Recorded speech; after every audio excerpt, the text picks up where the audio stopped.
پیارے بچوں، ایک دفعہ کا ذکر ہے کہ ایک گاؤں میں ایک سادہ انسان امیر حمزہ رہتا تھا۔ امیر حمزہ بہت ہی نیک دل اور انتہائی سادہ انسان تھا۔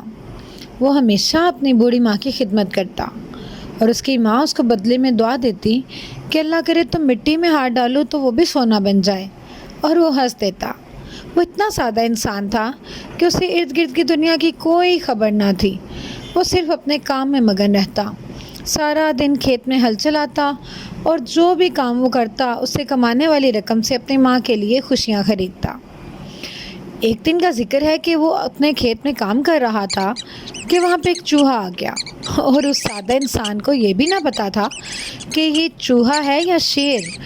اس نے اس چوہے کے پیچھے بھاگنا شروع کیا اور اس کو مارنے کی کوشش کرنے لگا، جس میں وہ کامیاب ہو گیا اور اس نے چوہے کو مار دیا۔ لیکن اس کو لگا کہ اس نے شیر مار دیا ہے۔ اس نے گاؤں میں آ کے شور مچانا شروع کر دیا کہ میں نے شیر مار دیا۔ یہ خبر اڑتے اڑتے گاؤں کے چودھری تک پہنچ گئی۔ چودھری کے پاس پہلے ہی خبریں آ رہی تھیں کہ پاس والے گاؤں میں ایک شیر لوگوں کی بکریاں کھا جاتا ہے اور لوگوں کے بچوں کو بھی اس سے خطرہ ہے، اس لیے لوگ اپنے بچوں کو بھی باہر نہیں نکلنے دیتے۔ چودھری نے اس کو بلایا اور اس سے کہا کہ اگر تم شیر کو مار دو تو میں بہت انعام و اکرام تمہیں دوں گا۔ اب وہ تو اتنا سادہ انسان تھا، اسے کیا پتا کہ شیر کیا ہے اور چوہا کیا۔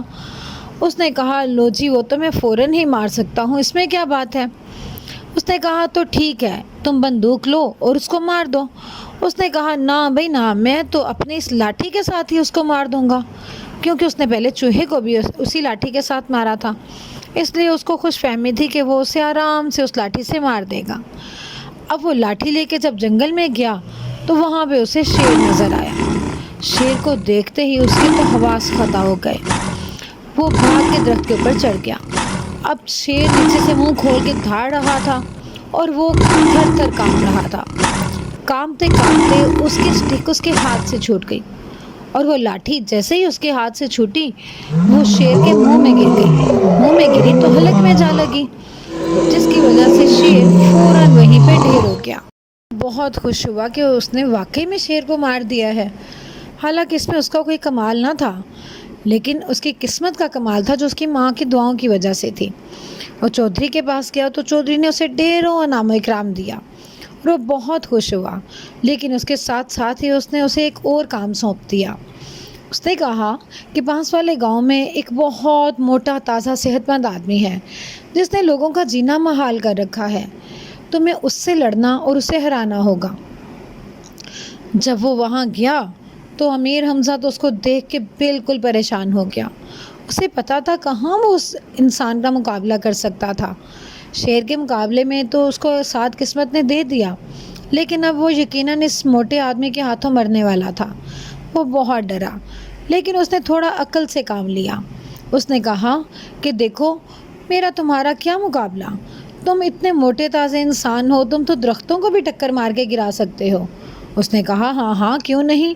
اس نے کہا کہ چلو دیکھتے ہیں میں اس درخت کو ٹکر مار کے گرا سکتا ہوں یا تم گرا سکتے ہو۔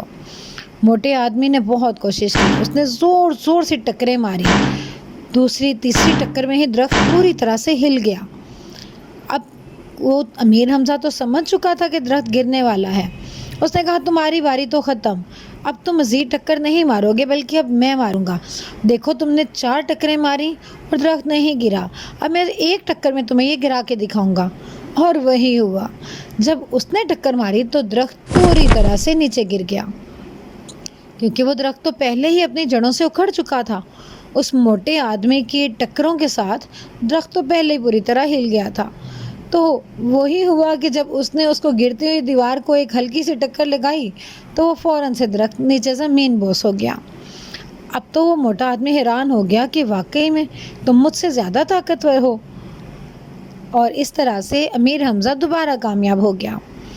اب کامیاب ہو کے بہت خوشی کے ساتھ جب وہ چودھری کے پاس واپس آیا تو چودھری بہت خوش ہوا۔ اس بار اس نے اسے پہلے سے بھی زیادہ انعام و اکرام دیا اور اس کے ساتھ ساتھ اس کو ایک اور کام سونپ دیا۔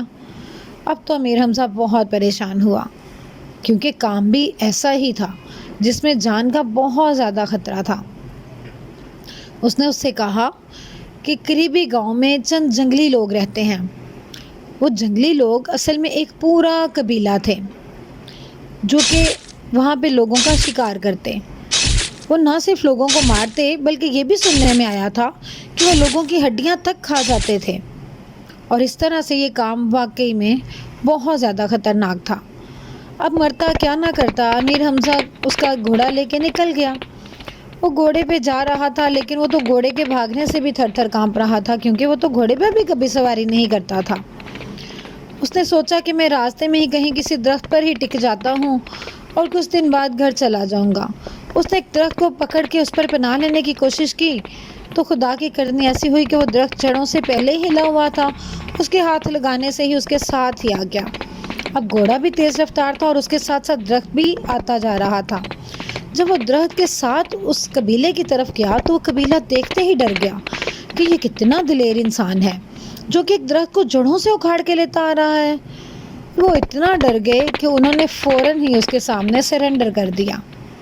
انہوں نے اپنے ہتھیار پھینک دیے اور سب منہ کے بل زمین پہ گر کے اس کو اپنا بادشاہ ماننے لگے، کیونکہ ان جنگلیوں کی یہ عادت تھی کہ جب بھی وہ کسی بہت طاقتور انسان کے سامنے ہار مانتے تو زمین پر الٹا لیٹ کے اس کو اپنا بادشاہ بنا لیتے، اور وہی ہوا۔ اب انہوں نے اپنی ہار مان لی اور کہا کہ تم جو کہو گے ہم کریں گے۔ تو اس نے ان سے کہا کہ تم یہ علاقہ چھوڑ کے کہیں دور چلے جاؤ۔ تو انہوں نے فوراً اس بات کو مانا اور وہاں سے غائب ہو گئے۔ اب وہ واپس آ رہا تھا، لیکن اس کا چودھری کے پاس آنے کو دل بالکل نہیں کر رہا تھا۔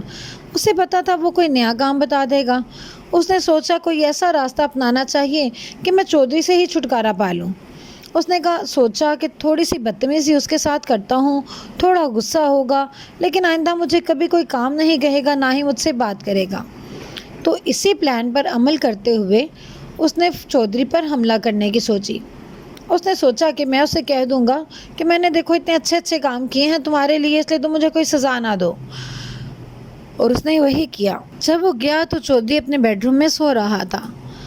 اس کو نوکر روکتے تو نہ تھے، کیونکہ ان کو پتا تھا کہ وہ بہت بہادر انسان ہے اور چودھری کا خاص بندہ ہے۔ اس نے جاتے ہی چودھری کو گریبان سے پکڑا اور کمرے سے باہر کھینچ لایا۔ نہ صرف کمرے سے بلکہ اس کے محل سے ہی اس کو باہر کھینچ لایا۔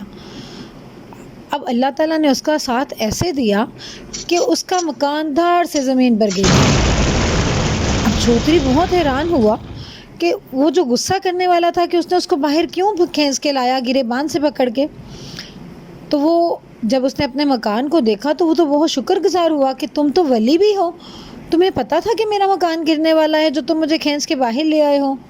اور اس طرح سے اس نے اسے ڈھیروں ہیرے جواہرات دیے، کیونکہ اس نے اب چودھری کی بھی جان بچائی تھی۔